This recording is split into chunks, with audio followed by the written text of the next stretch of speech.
Welcome to PATRIOTS IAS. If you are new to our channel, please subscribe. There are other subject-wise videos that are available in our playlist. Try to watch all those videos, it will definitely help you in your preparations. Aristotle, Theory of State. Aristotle, the father of political science, he says that man is a social animal and is different from other animals because of his civilized nature. He states that human progress is impossible without interrelations, so man prefers to live with the others to get various basic needs that cannot be achieved otherwise. The features of Aristotelian state. First one is state is natural entity. Unlike Plato's ideal state, Aristotle's state was not structured or manufactured. It is a result of gradual evolution due to individual needs. Family came into existence, family led to the formation of villages, and villages finally turned into state. So, to get the very basic needs, the first institution of human civilization, family was formed. When family increased, they made villages and tribes to solve some great needs. Due to some other great problems and needs, the tribes and villages united in a single and greater institution, the state. If the state is a natural development, there are definitely several stages. Aristotle begins his argument by saying that first stage of the state is the household. The household is the simplest form of association and meets the simplest necessities. But the man's necessities are various and naturally it is beyond the capacity of the family. To meet those demands, several families have formed. A village to fulfill the greater demands and necessities. The village, although higher than the family, cannot cope with the growing demands of the members. Hence, group of villages form a state. Second one is state as a body and individual are its organs. Aristotle regarded as an state as an organism and individual as his body parts. He argued that as body part of an organism is unless when the body parts were separated from the body. Similarly, when individual is separated from the state, then he has no importance. So, Aristotle seems to believe in the organic theory that means state is like an individual. An individual has a body which is made of certain organs like head, arms, legs and face, etc. In the same way, state is a body and individual are its organ. The civilized life of individuals starts from family, reaches its top in the form of a state. Therefore, family is the starting point, state is the last point of human development. Although most of the needs are fulfilled in family, villages, tribes, but super sufficient life is not possible without state. Third one is state prior to human being. Aristotle believed that state is prior to family and the human beings as whole is prior to the parts. Example, when whole body is destroyed, there will be no foot or head. In other words, human beings express all their traits in the state. Aristotle believed that it was not possible man to live outside the state, although he acknowledged the separate existence of the individual. He didn't think that the individual would not have separate ideal, morality and goodness from those of the state.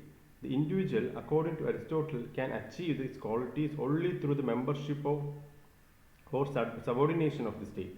He cannot have rights and liberties apart from the state or against the state. He must sacrifice himself for the sake of the common good embodied in the state. Fourth one is state is association of associations. The associations are not large as the state. The state has general and common purpose and has large concerns as compared to any other associations.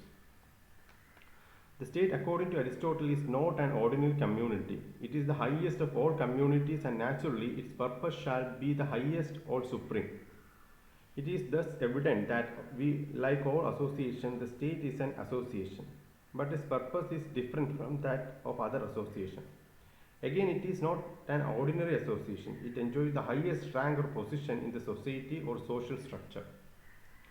Fifth one is state is self-sufficient. State is self-sufficient institution while family and village is not, because it fulfills all the needs of human beings. Aristotle states major aims are the economic development, protection of rights and liberties, formation of government and civil service structure to enable the citizen to use their capabilities for collective happy life.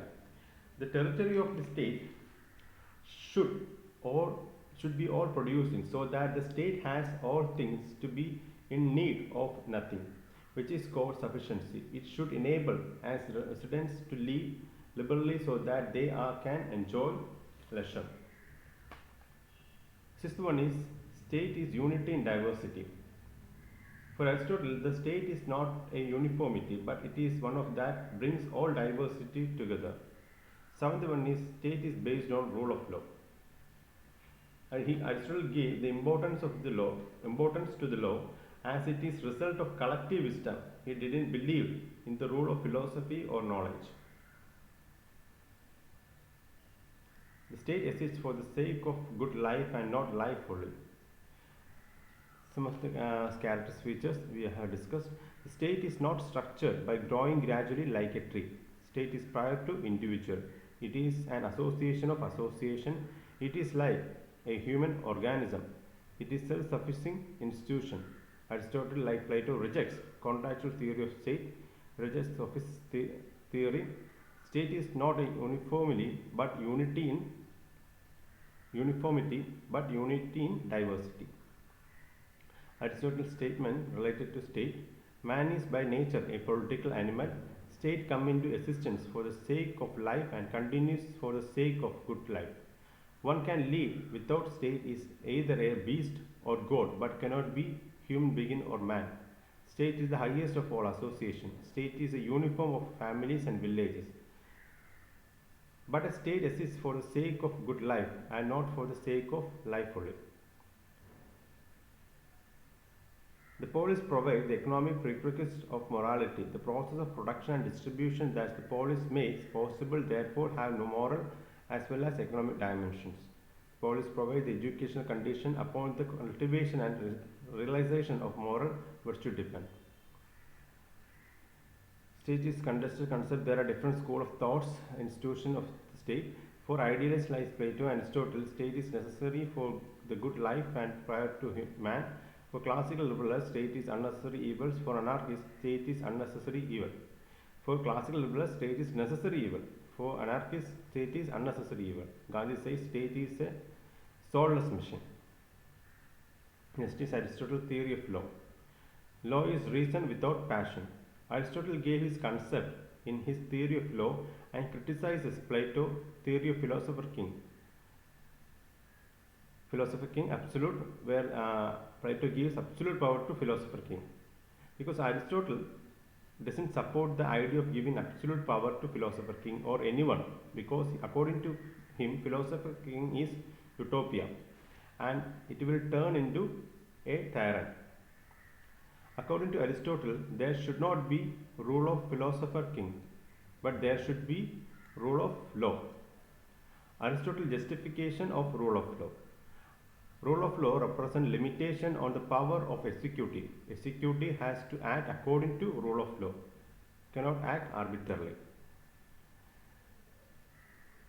The philosopher king has reason.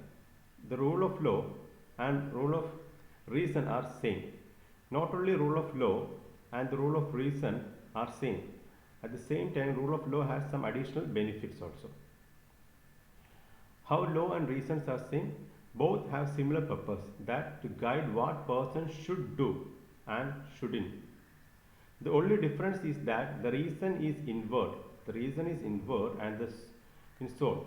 The law is outside in the book of law. The law is an outward manifestation of reason, that is, law is a reproduct of reason. Additional benefits of rule of law. Law is reason without passion. Rule of law is impersonal, whereas philosopher king has passion and appetite. Also along with reason, there is uncertainty. Rule of law represents collective wisdom of ages which is more dependable than wisdom of one person. It is true that rule of law has some limitation. It may be rigid, it may be silent. But rule of law is a golden mean that one should not sacrifice good for the sake of best. Plato itself accepted limitations of his ideas and changed his views in his book Laws. Conclusion: rule of law is the reason without passion, whereas the rule of philosopher king has reason with passion. So rule of law is better than rule of philosopher king. Next is Aristotle's theory of justice. Like Plato, Aristotle also believed that justice is essence of the state. It is the foundation of the state. It is essential for the stability. For Plato, justice is virtue, but for Aristotle, justice is more than virtue. In fact, virtue in action, virtue in practice. Reason is virtue, but reasonable and rational conduct is justice. Truth is virtue, but truthfulness is justice. Further, Aristotle classified justice into two parts, that is, universal or obedience, universal justice, obedience to law, particular justice, distributive justice, and remedial or corrective justice. So, what is universal justice? Anything done according to law is just. All lawful things are just. What is law? Common general rules made to regulate people or community. It refers to obedience of law. What is particular justice? Particular justice, one have to particular decision in particular situation where the universal justice is not sufficient. So particular justice is required.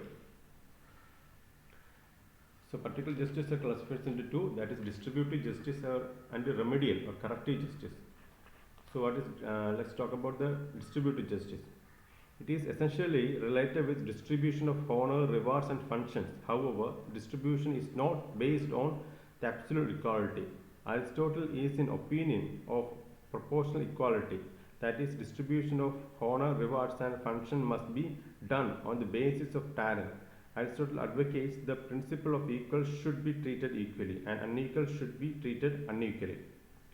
So distributive justice consists in proper allocation of honor and reward to each person according to his worth. He doesn't support absolute equality. The idea of absolute equality in reality is a form of injustice to those who are more talented, since they will be receiving the same treatment as someone who is less talented than them. This feeling of injustice is not controlled early can lead to revolts and chaos.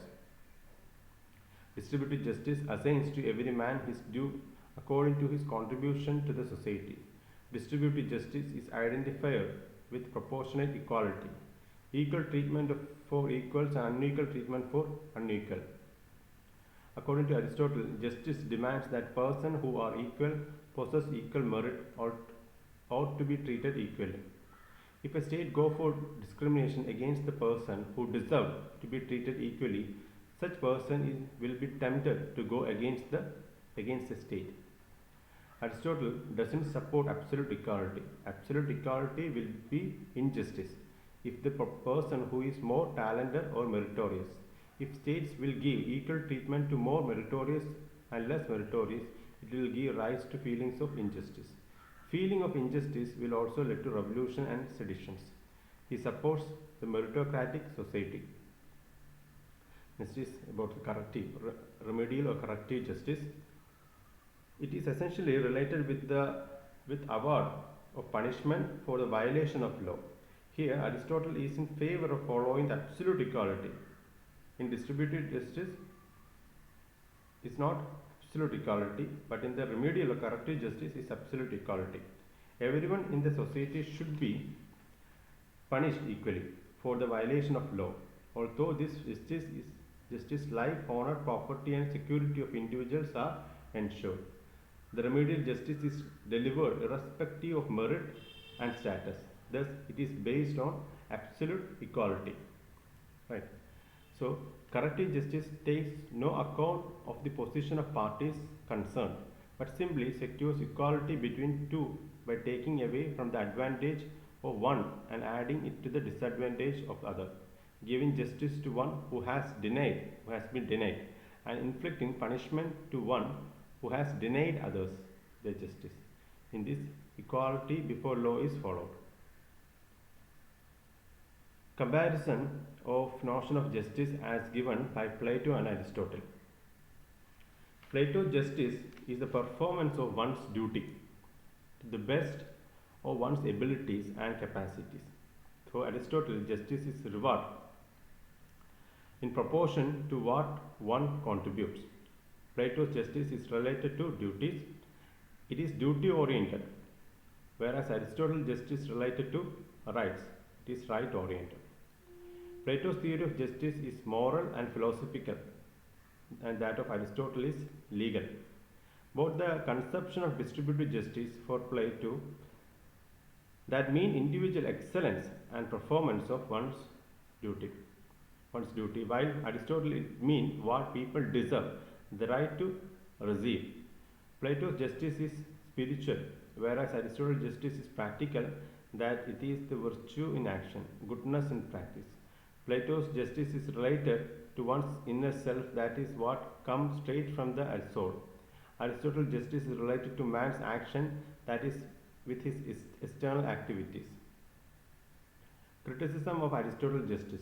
Aristotle's concept of justice is criticized by supporters of affirmative actions or positive discrimination. They mainly criticize his concept of distributive justice because it's completely based on merit.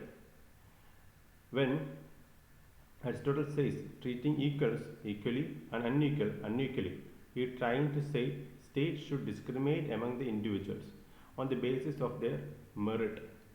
His opinion, the masters and slaves cannot be treated equally.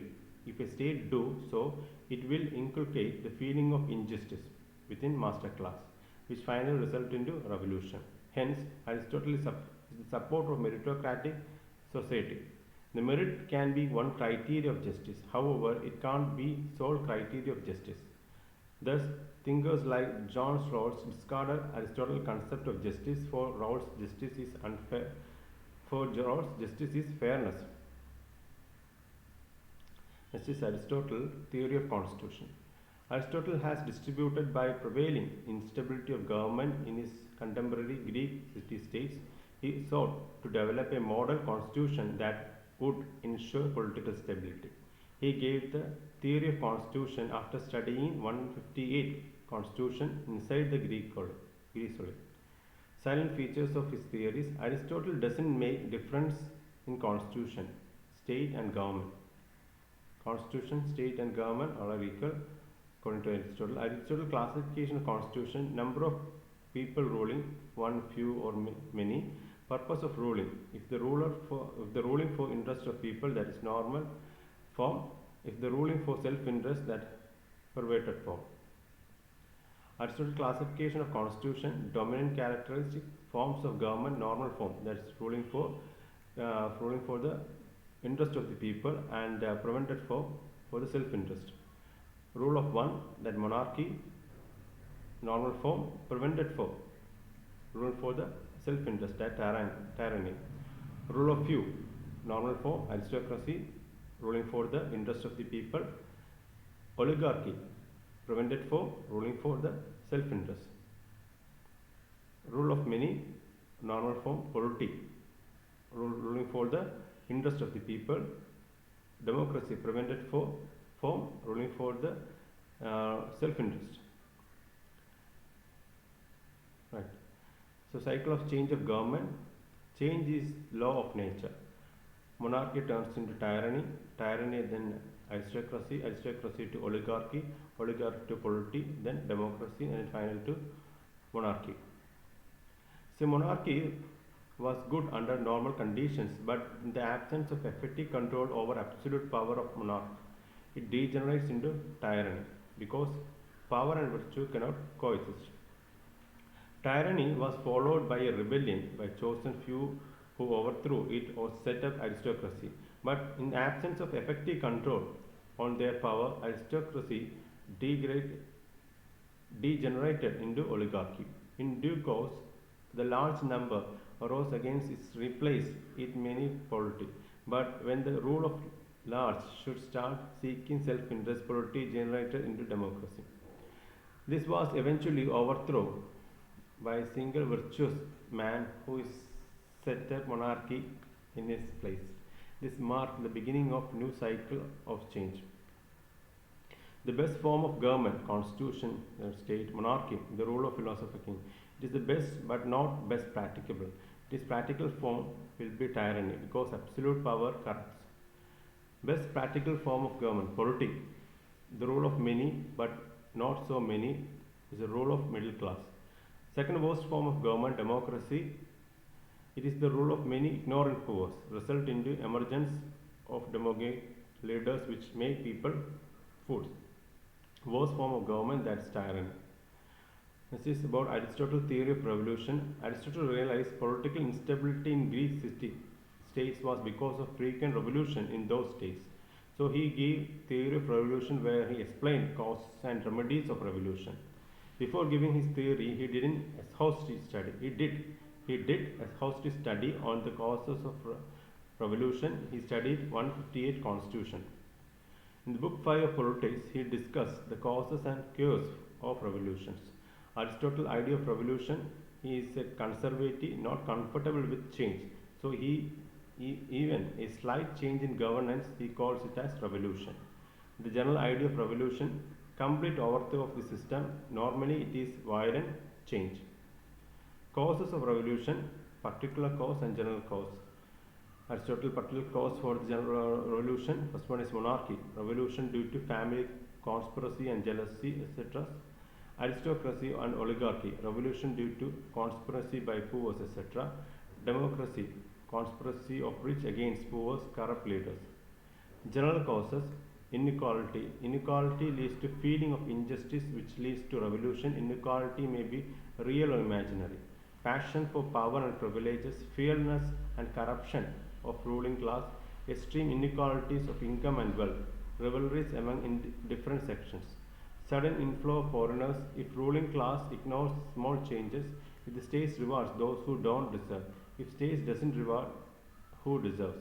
Disproportionate increase in any aspects of the states, territorial, social, economic, etc. Change is natural, it is characteristic feature of world. People like or prefer changes. Measures to deal with revolution, states should cultivate the spirit of obedience among citizens, states should educate citizens in civic virtues, states should inculcate feeling of patriotism, states should treat cause giving rise to revolution. Criticism on Aristotle's theory of revolution.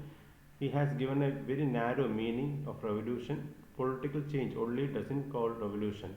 Revolution is always a comprehensive social change. He has a negative role for revolution without recognizing the fact revolutions are locomotives of history. This is a question. Aristotle is statusquist in the light of statement examine Aristotle's views on revolution. See, as instability and transformation has been the most characteristic features of Greek political life, Aristotle examined the cause of instability, change and revolutions we have discussed and prescribed remedial against unnecessary and instant change we also discussed. For Aristotle, revolution means any change in political system, such a change from a moderate to an extreme form of government, modification of constitution, replacement or change in the institutions, set of a person, etc. All these are a revolution for Aristotle. In other words, for Aristotle, every constitutional change was a social and political revolution. Unlike Plato, Aristotle perceived a multiple general or particular cause for revolution, rather than simply regime prominent deficiency. Even general causes, feelings of inequality, dissatisfaction with existing of state affairs, universal passion for power and privileges, fearlessness and corruption of ruling class and their arrogance are prominent cause for revolution in all form of government. In addition, Aristotle also examined specific cause of revolution in various forms of government. In democracy, revolutions are usually caused by policy of demagogues in attacking the rich, individually or collectively. The oligarchies, they are partly due to unjust and oppressive treatment of the mass and class. Revolution in aristocracy arises because of jealousy created narrowly restricting power and privileges small circle of people. We have discussed about this. So Aristotle's discussion of the means of preventing revolution achieving stability is as important as his analysis of the cause. He has made a number of practical suggestions concerning methods which political system may be successfully maintained and revolution prevented. The most prominent suggestions including moderate exercise of power, prevent feeling of injustice, educate the people, cultivate spirit of obedience to law, clean administration, inculcate patriotism. We all discussed all this. Next question is this inequality that we have seen that is everywhere the cause of revolution? Explains with reference to Aristotle principles of distributive justice. See, Aristotle has distinguished between distributive and rectificatory justice. We had discussed distributive justice and remedial corrective justice. In rectificatory, justice comes under the domain of law and courts. But the main concern of political philosophers has been distributive justice that determines the allocation of values in state and deals with policies who gets what, when, how.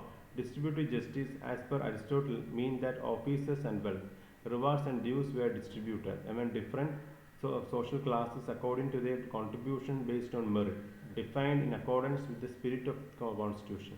It means proportional inequality and was linked to a theory of just rewards for equal shares according to the merit of the receipts and one's just deserts. His theory of justice, equality of revolution together. Aristotle regarded equality as crucial. Equality is crucial to social justice. Justice as central to equality. Inequality for Aristotle arose when equals were treated. See, for Aristotle, inequality arises when equal treated as unequally and unequal equally.